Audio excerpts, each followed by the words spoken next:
Hello everybody, welcome back. Today we're gonna do something that I haven't done in a very long time. It's been a long time since I have done a F1 diecast video that wasn't a review, where I just looked at some of the cars in my collection and talked about specific things about them. It's been a long time since I've done that, and so today I thought we'd take a break from the reviews. I've got more coming, I've got more cars on the way, and we're going to take a look at a variety of F1 diecasts that I have in my collection that I think are kind of weird. Now, these are weird for many reasons. The main reasons are, why did they make this? Why is it like this? And why do I have this? If you guys have viewed my channel for a long time, then you're probably gonna know why I picked these cars, because all these things are probably things I've mentioned in previous videos, but I haven't done a collection video since 2021, you know? So a lot of this stuff is not stuff I talk about all the time. Maybe I made an Instagram post about it, but it really is, if you're a newer viewer, you may not know why I'm mentioning this. And hey, these weird F1 diecasts, these are all very old cars, you know? The newest car on here is from 2017. Most of these cars are from 2017. But even then, you know, I'm still talking about them after all these years. So these kind of weird, unique ones, they're fun to talk about. So without further ado, let's jump into this video and talk about some of the more weird and obscure cars, at least for my opinion, that I have in my collection. Up first, we have got the 2017 Spark Renault. The 2017 Spark Renault in 1/64 scale. And the reason that this car is weird is because it came without a rear wing. That's so peculiar. Why would they make a car and not have it come with a rear wing? It just doesn't look right at all. It makes no sense. Now, I already fucked up that joke because I fucking broke it while I was showing it to you. This is actually broken. It's not why it's on this list, okay? It's just, yeah, I'm gonna piss a lot of people off showing this car first, because I know people aren't gonna like it when I show broken cars. I am gonna get it fixed. The reason that this is on the list is because 1/64 scale diecasts now they're pretty common, you know. I think Spark made them for almost every team last year. But in 2017, they were not common at all. You only ever got you only ever got 1/64 scale cars, maybe like one every 5 years. Very, very rarely did they come out, and usually when they did, it was like, okay, McLaren, like Jenson Button, he's a world champion, McLaren's a very popular team. So why in the world did they release the 2017 Renault for Nico Hülkenberg in 2019? I have no idea why they decided to release this car. Hey, it's a unique one in my collection. Once I get it fixed, you know, we can look at it in a little bit more detail, but I have no idea why they decided to release this. I'm not complaining, but wouldn't it make more sense to release like a Mercedes or anyone but Renault? Obviously, you know, if you're going to release Renault, then yeah, do Nico Hülkenberg over freaking Jolyon Palmer, but, you know, just such a weird one. Not super weird, but a good starter. Hey, look, I fixed the diecast. Now I should have just advertised like it was like this, but it is not. Let's keep it with 2017. Oh wow, ugh, this Sebastian Vettel, this screw is super. You know, I could fix that. You know, I'm gonna just fix that real quick, because I got this screw.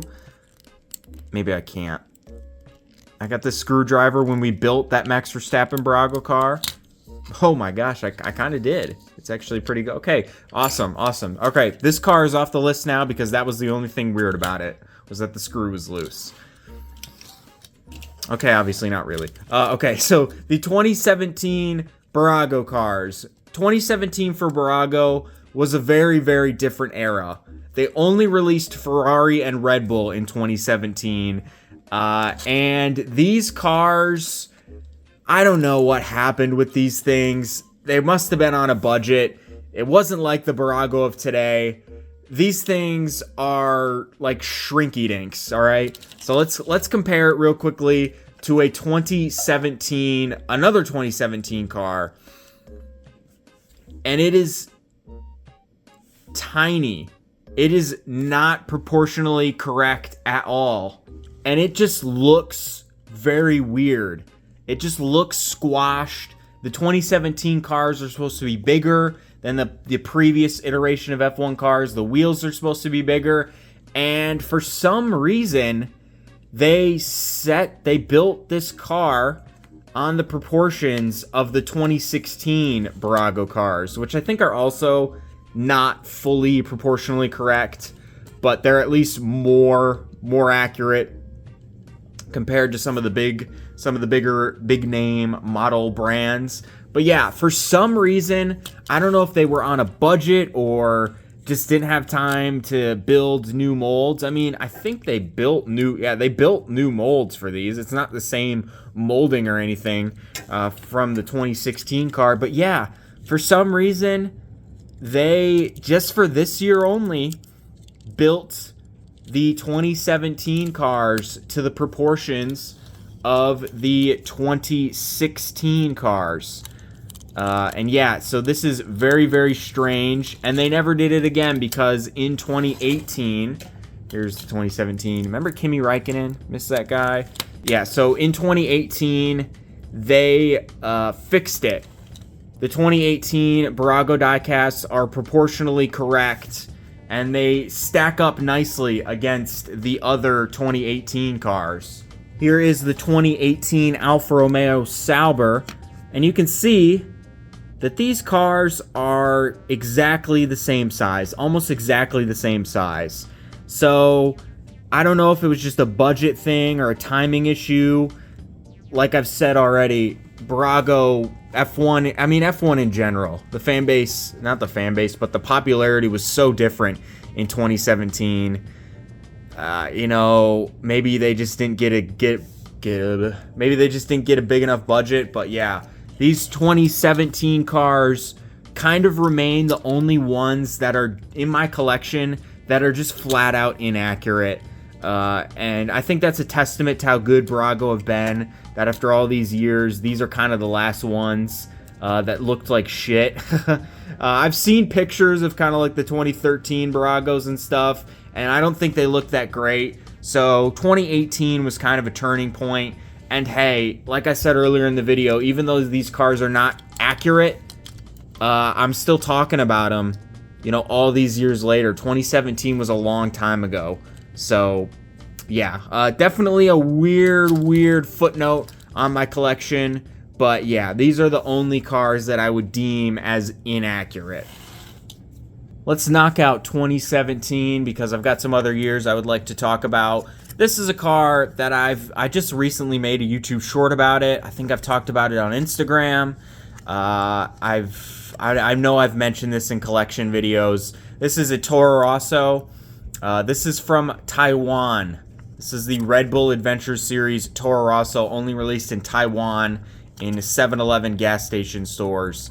I guess convenience stores probably is the better term. This one is weird. Mainly because of its origin, you know, F1 diecast only released in Taiwan. Also, this came at a time where it was very, very, very hard to find teams other than Ferrari, Red Bull. You know, Bburago only made Ferrari and Red Bull in 2017, and maybe occasionally Mercedes. But if you wanted a Toro Rosso, you had to get it from the big name Mini Champs and Spark. So this was just such a peculiar one to me back in the day. Only released in Taiwan. It's a 155 scale car. This is the only car I have in that scale. And it's not bad or anything. It's still die-cast. I have not looked at the floor in this while. This looks a little weird. It's not too bad for what it is. It did come out of the box broken. Like this piece was just flat out not there and I never saw it. It's Daniel Kvyat. That's why I bought it. But yeah, such a weird origin the detail, wow, it's actually got the light detail. So in some ways, it's almost better detailed than a Bburago of that time. So yeah, that's, I don't know, that's something. That's something. But yeah, very, very interesting origin. I've always wondered why they decided to do that promotion exclusively in Taiwan. There's also a Red Bull, there's a Max Verstappen, but I never got it. Also, I did film a video on this car way back in the day. I never uploaded it. One day, maybe I'll just upload that video randomly, but maybe not because I'm showing it here now.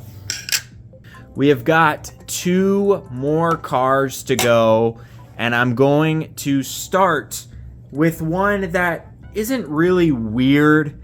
It's just, why do I have this car? This is the 2014 Sauber C33, driven by Esteban Gutierrez.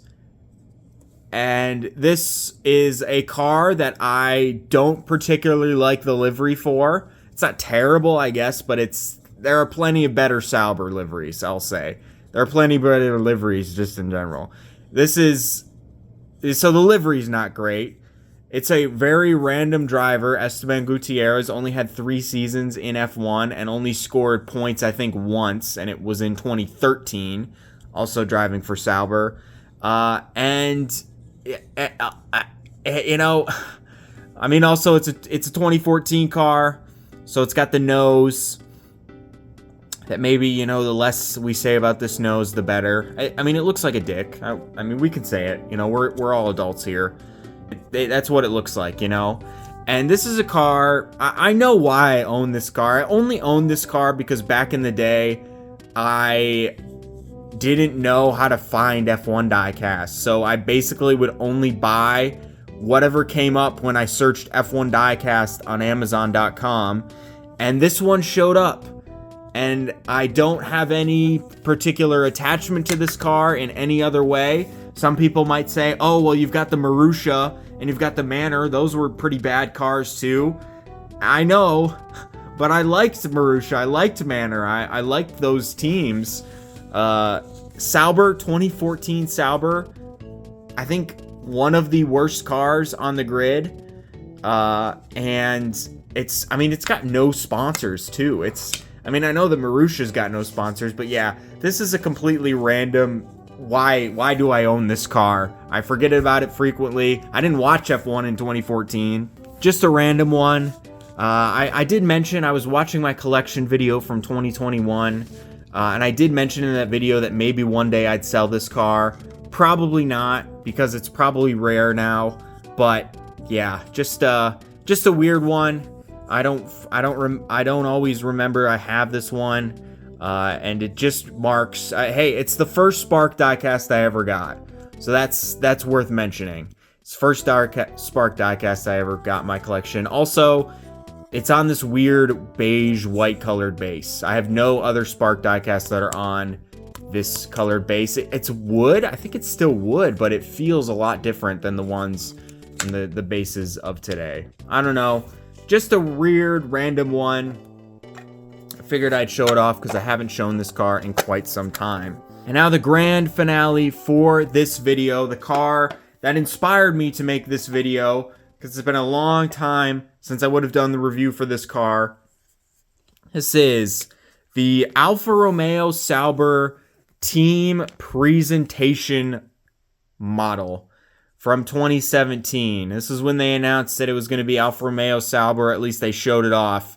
And this is the 2011 Sauber, I believe. The 2011 Sauber with the 2018 livery. And it's got Marcus Ericsson's number on this side and Charles Leclerc's number on the other side. Now, the reason this car is weird is because why did they make this? You know, don't get me wrong. It's very cool that they made this. I love these weird and obscure diecasts. One I always wanted to get was a demonstration run Max Verstappen did where he drove in the snow and he had chains on his tires. That's one I always wanted to get and never did. So it's very, very cool to have this. but why did they make it, you know? I don't know if this is 2011, 2012, or 2013, but it's from that era. It's certainly not the 2017 Sauber with the 2018 livery. That would have made sense, you know, but F1 didn't allow that back at the time. It's like you couldn't do a demonstration with a current V6 car. So there's a lot of pictures out there of the V8 F1 cars with the sort of new liveries, because that's what they were allowed to do. But yeah, so random. I don't even think this car ever drove. Like, it probably didn't even have an engine in it when they showed it off. Just a very, very weird one. But it's very, very unique, and you gotta love that. You gotta love that Spark went out of their way and made this diecast for pretty much no reason. That's the coolest part about it for me. And it's pretty accurate to what the 2018 Sauber ended up looking like. It's a little bit more rounded up here. The red just kind of cut straight off right here, but that's more because that car was shaped like this, and the 2018 car was shaped like this. So definitely a cool part. I'm glad that I have both of these in my collection. You know, maybe one day I'll get the Charles Leclerc 2018 Sauber, but at this point I kind of doubt it. So it's cool to have both the preview and how it actually ended up looking. The only difference is the rear wing is red on this car and it's white on this car. Other than that, they were pretty spot on, save for a couple sponsors. But yeah, that is one of the weirdest cars. I mean, it's probably the weirdest, most random car that I have. Oh, well, I mean, I guess I've got this broken-ass Toyota too.